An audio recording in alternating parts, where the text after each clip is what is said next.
Hi, my name is Hannah and welcome to my digital guide to mobile learning for students studying anatomy. Please pause the video to view the learning objectives. With advances in technology and its availability, we have seen a trend towards the use of mobile devices and in recent years, smart devices. This trend has been particularly apparent in educational settings. However, the increase in the use of smart devices in education raises issues of affordability versus affordance. In the context of mobile devices, affordance refers to the possible uses of a device, and affordability is how much a device costs relative to your income. High affordance means that a device is highly sophisticated and has a large variety of uses. A smartphone, for example, has high affordance. In contrast, a feature phone has high affordability but low affordance. There is an inverse relationship between the affordance and affordability of mobile devices. Devices with high affordance can facilitate a more sophisticated and productive learning experience, but generally have low affordability. This is particularly significant in the developing world, where most people have to spend a large portion of their income in order to purchase mobile technology. However, in these countries, mobile devices are more affordable than fixed devices with internet access, and are therefore a better option for improving the educational experiences of people in the developing world. As a university student in a developed nation, I have the privilege of being able to access mobile devices with high affordances such as smartphones and highly functional laptops. I also have internet connectivity most of the time. I am therefore able to partake in mobile learning or M-learning, where mobile devices are used to improve my learning experience.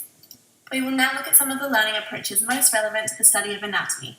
These include information transmission, situated learning, and behaviorism. Information transmission refers to the passive transfer of information from one source to another. For example, a student watching a lecture or listening to a teacher deliver content in class. It is a simple way to transmit large quantities of information. Some people suggest that information transmission is not a good learning approach because students may not always fully understand or absorb the information. However, in anatomy, information transmission is useful for delivering the large quantity of content that students are required to learn. Behaviorism refers to behaviour being shaped through either positive or negative reinforcement. This theory suggests that information is remembered when it gives a positive response.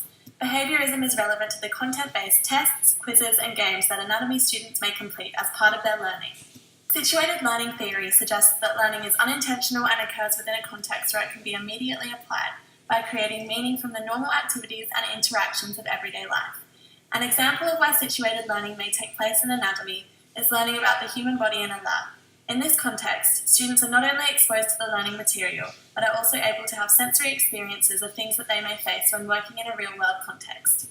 We will now look at some of the mobile learning tools that could be useful to you as an anatomy student. E-books are particularly useful in the study of anatomy, as anatomy textbooks are usually very large and heavy and difficult to carry around. E-books are not. They also have the added functionality of a search bar, allowing you to easily search for specific keywords or chapters, rather than flicking through thousands of pages of an anatomy textbook. They can also include interactive links to further information. E-books can facilitate information transmission and make learning large quantities of information an easier task. Mind maps are particularly useful in the study of anatomy, where students must learn about the different body parts and systems through memorizing lots of terminology and processes. In anatomy, many of the topics covered interlink with one another. Mind maps are a great way of visualizing and remembering what you have learnt and making connections between interlinking concepts. In this way, they enhance the information transmission process. Online mind map programs and applications such as Cobble are a useful tool to enhance learning. They allow you to create and view your mind maps anywhere and anytime, as well as allowing you to search for and view others' mind maps on your topic of study. Educational apps are becoming a popular way to learn and revise information and enhance learning. These apps can cover a variety of subject areas and embody a range of learning types. Information transmission apps include educational video apps like Khan Academy. These facilitate information transmission by allowing students to watch pre-recorded videos on a range of topics anywhere and anytime.